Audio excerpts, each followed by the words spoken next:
जय महाकाली, जय काल भैरव। सो आज का हमारा टॉपिक है आज शाम की उनकी दिल की बातें।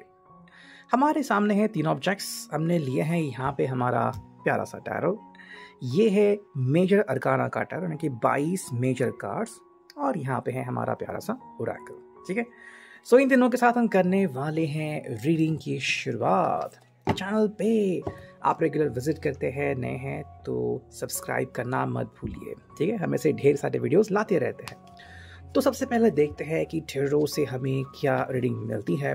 करते हैं कार्ड्स की शफलिंग। ठीक है, देखते हैं कार्ड्स हमें क्या बतलाते हैं। वेल, आप भी अपना इंट्यूशन जान सकते हैं।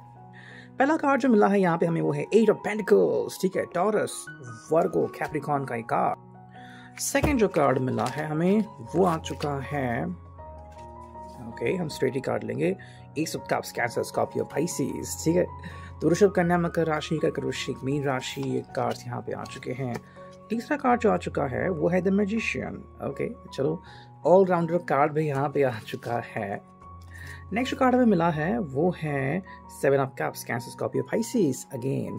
ओके, एक और कार्ड हम चुनते हैं एंड ये आ चुका है द डेविल। ठीक है, कैप्रिकॉर्न, मकर राशि का एक कार्ड। एक छोटा सा और कार्ड लेते हैं जो कि है 9 ऑफ वॉन्ड्स की एनर्जी, यानी कि एरीज, लियो, सैज। ओके, देखते हैं कि हमें कार्ड्स क्या बतलाती है। ओके, देखो, शुरुआत तो जो हुई है ना वो है सबसे पहले इस कार्ड जो कि है 8 ऑफ पेंटिकल्स, यानी कि वृषभ, कन्या, मकर राशि। देखो, बात जो यहाँ पे आ चुकी है ना, इट इज़ ऑल अबाउट कि ये पर्सन जो है वो आपसे क्या एक्सपेक्ट कर रहा है। ठीक है, एंड ये बात यहाँ पे जाननी काफ़ी इम्पॉर्टेंट है। अब जस्ट मिनट, तो जो पहला कार्ड हमने देखा है वो है S of cups card, cancer, Scorpio, Pisces, कर्क, वृश्चिक, मीन राशि। ठीक है, अगर हम इस कार्ड की तरफ देखते हैं तो आई थिंक जो उनकी मन की भावना यहाँ पे झलक रही है, उमड़ रही है, वो बहुत ही क्लियर है पानी की तरह कि भाई ये अपनी दिल की बात कह रहे हैं, और जो भी दिल में आ रहा है ना वो बात बिना किसी झिझक के आपके सामने प्रस्तुत करना चाहते हैं। ठीक है, तो इनके लिए काफ़ी इम्पोर्टेंट है कि आप इनकी अहमियत समझें। हाँ, ये थोड़े से मूडी हो सकते हैं या फिर थोड़े से सनकी टाइप भी हो सकते हैं, बट देखो, इनका कहना है कि मेरे मन में जो भी आता है ना मैं डायरेक्टली बोल देता हूँ। तो ऐसा नहीं कि मन में कुछ और चल रहा है, मैं बोल कुछ और रहा हूँ। ओके, कई बार ये चीज़ें अच्छी भी लगती हैं कि इंसान का जो चेहरा है वो एकदम स्पष्ट है, क्लियर है, और कई बार लगता है कि आप ऐसे बोले ही क्यों। ओके, तो ये चीज़ें यहाँ पे दिख रही है। हालांकि जो शुरुआत है यहाँ पे एस ऑफ कप्स का कार्ड, तो यस, हम कह सकते हैं कि मन का दर्पण आपके सामने प्रस्तुत कर रहे हैं कि भाई ये मेरी भावनाएं हैं, ये मेरी फीलिंग है। आई थिंक वो आपसे या तो कोई गुजारिश करना चाहते हैं या फिर कोई रिक्वेस्ट, या फिर डायरेक्टली आपसे कहना कि भाई ये देखो, ये मेरी चाहत है। अब आपको क्या लगता है, आप किस तरह से इस चाहत को या तो अपनाते हो या तो कोई सवाल पूछते हो, ये पूरा आपके ऊपर डिपेंडेंट है। ठीक है, तो एक तरह से आपको चॉइस दी जा रही है, ऐसा भी हम कह सकते हैं। देखो, सेकंड जो कार्ड हमें यहाँ पे मिला है ना वो है 8 ऑफ पेंटिकल्स का कार्ड, यानी कि वृषभ, कन्या, मकर राशि। यहाँ पे हम कह सकते हैं कि जो भावनाएं हैं वो डायरेक्टली प्रैक्टिकल रूप से आती हैं, और अगर हम प्रैक्टिकल रूप से देखें तो देखो, ये कह रहे हैं कि कुछ ही समय में या फिर मे बी अगले दिन से व्हाटएवर ये बिजी होने वाले हैं। तो इनका कहना है कि अगर मैं आपसे कुछ कह रहा हूँ तो ध्यान से उस बात को सुनो। सेकेंडली, आपके साथ जितना समय वो बिता सकते हैं ना वो बिताना चाहते हैं, ताकि जब वापस से अपना जॉब स्टार्ट करे या फिर वहाँ पे जाए, काम स्टार्ट करे, तो ये जो एनर्जी है वो उनके साथ रहनी चाहिए। आई थिंक आपको कह रहा है कि you are the prime source for their energy. ये एनर्जेटिक रहने के लिए आप उनके लिए एक बड़ा सा सोर्स है, और इसी बात का इनको गर्व भी है। ठीक है, कह रहे कि भाई आप इस बात को समझ लो कि मैं अगर आपको कह रहा हूँ कि आपकी अहमियत मेरे लिए काफ़ी इम्पोर्टेंट है, तो आप इस बात को समझ लीजिए। हाँ, ये हो सकता है कि अगर मान लो एक काम पे जा रहे हैं या फिर जॉब पे जा रहे हैं तो शायद आपका फ़ोन ना उठाए या फिर आपको रिस्पॉन्ड जल्दी ना कर पाए, या फिर तब उनका मूड बहुत अलग हो। लेकिन अभी अगर इनकी बात करते हैं तो कह रहे हैं कि भाई देखो, अभी जो मैं आपके सामने हूँ या फिर अगर आपके बारे में सोच रहा हूँ ना, तो ये काफ़ी इम्पोर्टेंट एनर्जी बन के आ रही है। देखो, थर्ड जो कार्ड यहाँ पे आ चुका है वो है द मैजिशियन। एंड मैजिशियन को जैसे कि आप जानते हैं ट्रम्प कार्ड है, मेन इंपॉर्टेंट कार्ड है। तो कह रहे हैं कि भाई मैं आपके लिए वो सब करना चाहता हूँ जो कि मेरे मतलब आसपास है, जो कि मेरी हालत आपको बयां करे, और उससे भी ज़्यादा कि आपके सामने वो हकीकत में प्रस्तुत कर सकूँ जो आपने कभी सोची थी। ठीक है। तो अपने से जो भी बन पड़े वो सारी चीज़ें करने के लिए रेडी हैं, और इसका रीज़न जो आपको पता चल रहा है ये बस ये कि आप इनको अंडरस्टैंड करो और इनको इम्पोर्टेंस दो।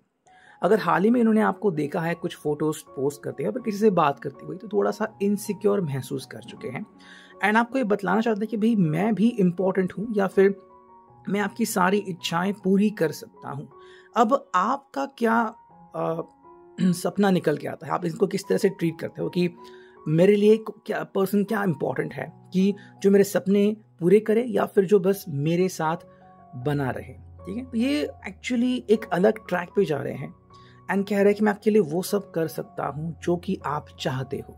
ठीक है, तो थोड़ा आई थिंक आपको इम्प्रेस करने के पीछे पड़े हुए हैं, एंड उसी लिए जो भी बन पड़े, जैसे कि आपको छोटी सी पार्टी थ्रो करना है या फिर आपको कहीं पे लेके जाना, फ़ोन पे है, तो बिल्कुल वही चीज़ें बोलना जो कि आपको सुनना है, फिर जो सुन के आपको बहुत अच्छा लगे, तो वो बात हमें यहाँ पे दिख रही है। नेक्स्ट अगर हम कार्ड देखते हैं यहाँ पे, तो देखो ये आ गया है 7 of cups, cancer, Scorpio, Pisces. देखो ये एक्चुअली आपके सामने ना चॉइसेस रख रहे हैं कि आप बस अपनी उंगली रखो और बोलो कि आपको चाहिए क्या, मैं वो सब एज ए जीनी आपके सामने प्रस्तुत कर दूंगा। तो आई थिंक आपको बहुत सारे ऑप्शंस दे रहे हैं इसी सोच में कि आप इनको ठुकराएंगे नहीं एंड आप इनकी इम्पोर्टेंस को समझेंगे। अब ये जिस तरह से अपने आप को प्रेजेंट कर रहे हैं ना, वो शायद आपको थोड़ा सा अलग लग सकता है, फिर कि पहले से थोड़ा सा अलग बिहेव करे। वो इसलिए है कि आपका दिल उनको किसी भी हालत में जीतना है और कहना है कि भाई देखो, आप किसी को अगर इंपॉर्टेंस दे रहे हो ना, तो इनको नहीं पता कि आप उस व्यक्ति को कैसे देख रहे हो, एज अ फ्रेंड देख रहे हो जो कि चल के आगे इनके लिए मुसीबत का कारण बन सकता है। तो ये श्योर नहीं है, इसलिए कोई भी रिस्क नहीं लेना चाहते। और प्लस आपको कह रहे हैं कि देखो, मैं एक ऐसा इंसान हूं जो आपके लिए इतनी सारे चॉइसेस दे रहा हूं, तो डेफिनेटली आप इनकी तरफ ध्यान जरूर दोगे, ऐसा इनका कहना हमें दिख रहा है। देखो अब जो लास्ट जो दो कार्ड आ गए ना, वो क्या है, द डेविल एंड यहाँ पे है 9 ऑफ वांड्स। ओके, देखो यहाँ पे आपको कह रहे हैं कि ये मौका आपके लिए काफी इंपॉर्टेंट है, इस मौके को बिल्कुल भी गंवाना नहीं। ठीक है, कैप्रिकॉर्न का कार्ड आ गया है, मकर राशि। तो कह रहे हैं कि आप बस डिजायर बोलो अपने, जो भी आपके डिजायर्स हैं, चाहे वो बहुत ही सिंपल हो, थोड़ी सी कॉम्प्लिकेटेड हो, ठीक है, हॉट डिजायर्स हो, वो सब कंप्लीट करने की पूरी कोशिश करूंगा या फिर करूंगी। उनके लिए इंपॉर्टेंट है, देखो, क्योंकि यहाँ तक पहुँचने के लिए ना, आप तक पहुँचने के लिए इस व्यक्ति ने बहुत सारा समय लिया है।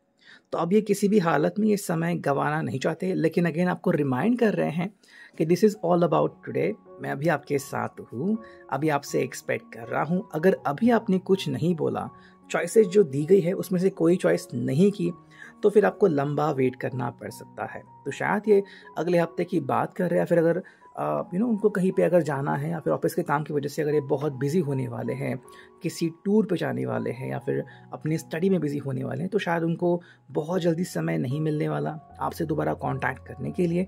इसलिए आपको कह रहे हैं कि देखो, प्रैक्टिकली सोच के बोलो कि आपको मतलब क्या एक्सपेक्ट है मुझसे, और वो सारी बातें कंप्लीट करने की मैं पूरी कोशिश करूँगा। ठीक है, अब ये देखो, ये तो हमने देखे पहले टैरो से कार्ड्स, और अब देखते हैं जो मेजर अरकाना है वो हमें क्या बतलाता है। जो पहला कार्ड यहाँ पे आ चुका है वो है द एम्प्रेस। ठीक है, देखो ये आपको ना मतलब ऐसे ट्रीट कर रहा है कि yes, you are the prime source. जो मैंने बोला कि इनकी एनर्जी के पीछे आप हो, और ये आपको मतलब बहुत ज़्यादा चाह रहे हैं। सेकेंडली कह रहे हैं कि भाई आप बस इच्छा बोलो, मैं वो सब कंप्लीट कर दूंगा। जैसे कि आप इस कैरेक्टर को देख रहे हैं कि इसने किस तरह से अच्छा सा ड्रेस पहना है, एक अच्छी जगह बैठे हैं, वैसे ही वो कह रहे हैं कि आज आपकी जो भी इच्छा है ना, आप बोलो और मैं आपको वो सब करके दूंगा, बिकॉज मेरे लिए आप उतने ही इंपॉर्टेंट हो। ठीक है, तो ये आपको एज अ फ्यूचर स्पाउस देखते हैं, या फिर अपनी ज़िंदगी में एक अच्छा साथी, जीवन साथी, अच्छा लवर भी देखते हैं। सेकेंड जो कार्ड हमें यहाँ पे मिल चुका है कि अच्छा अभी क्या चल रहा है, तो ये है व्हील ऑफ फॉर्चून। तो इनकी किस्मत जो है ना, वो किसी भी वक्त बदल सकती है। अभी तक आपने इनका साथ दिया, और अब जो किस्मत हो रही है ना, उसके अनुसार आपके साथ बिहेव कर रहा है। लेकिन जैसे हमने कार्ड्स में देखा कि कुछ समय बाद चीज़ें बदलने वाली और शायद बहुत जल्दी मौका ना मिले, तो इसके पहले किस्मत दोबारा बदले, ये कह रहा है कि मेरे साथ टाइम स्पेंड करो। थर्ड जो कार्ड है वो है द मून। तो कुछ ऐसी बातें हैं जो उन्होंने अपने मन में रखी है, और वो जो मन है आपके सामने अभी एक्सप्रेस कर रहे हैं। मैंने कहा ना, देखा अभी यहाँ पे कि वो कह रहे हैं कि बोलो आपको क्या चाहिए। पहले टैरो में हमने देखा कि जो भी आप एक्सपेक्ट करोगे, मैं वो सारी इच्छाएं पूरी कर दूंगा। मेरा जो मन है वो दर्पण की तरह साफ है, तो वो सारी चीज़ें वो आपके सामने रख रहे हैं। थर्ड अगर हम देखते हैं कि यहाँ पे इस ओरेकल से हमें क्या कार्ड्स मिल रहे हैं, तो करते हैं कार्ड्स की शफलिंग। ओके, ये जो कार्ड यहाँ पे आ चुका है ये है the 4 elements meet in your honour creativity. ठीक है, ये आपके लिए ना वो सारी क्रिएटिविटी करने को रेडी है जिससे आपके चेहरे पे स्माइल आ जाए। ओके, तो क्रिएटिविटी यहाँ पे आ रही है, मतलब वो करना जो कि शायद आपको कभी लगा नहीं था कि पर्सन कर पाएगा। अब यहाँ पे बजट का भी सवाल आता है या फिर क्रिएटिविटी का कि क्या इनका जो मन है वो इतना क्रिएटिव है, तो हाँ इन्होंने कुछ ना कुछ तो जुगाड़ कर ही दिया है। सेकेंड जो कार्ड हम यहाँ पे देखते हैं वो है you will unwrap a gift, the ground is fertile. ये आपको गिफ्ट दे रहे हैं एंड कह रहे हैं कि भाई देखो आपने मतलब जो सोचा नहीं था आपके सामने मैं प्रेजेंट कर दूंगा एंड आपको बहुत पसंद आएगा। मतलब एक ऐसी सोच जो आपको चाहिए थी, मे भी अगर आप इनमें कुछ बदलाव चाहते थे तो वो भी आपको देखने को मिल सकता है, तो इसके लिए रेडी रहिए, ऐसा उनका कहना है। एंड थर्ड जो कार्ड यहाँ पे आ चुका है वो है look at the science all will be well. मतलब साइंस जो है वो जो आपको मिल रहे हैं उनकी तरफ ध्यान दीजिए, सब कुछ बढ़िया होने वाला है। तो अगर आप थोड़े से टेंशन में हो, स्ट्रेस में हो इनकी वजह से, इनकी जॉब की वजह से, तो कह रहे कि भाई स्ट्रेस में मत लो, आप देखो कि सब कुछ अच्छा ही होने वाला है, बस आज आप मेरी तरफ ध्यान दो। सो ये था अभी के लिए reading, I hope it will resonate. मिलते हैं नेक्स्ट रीडिंग में, थैंक यू।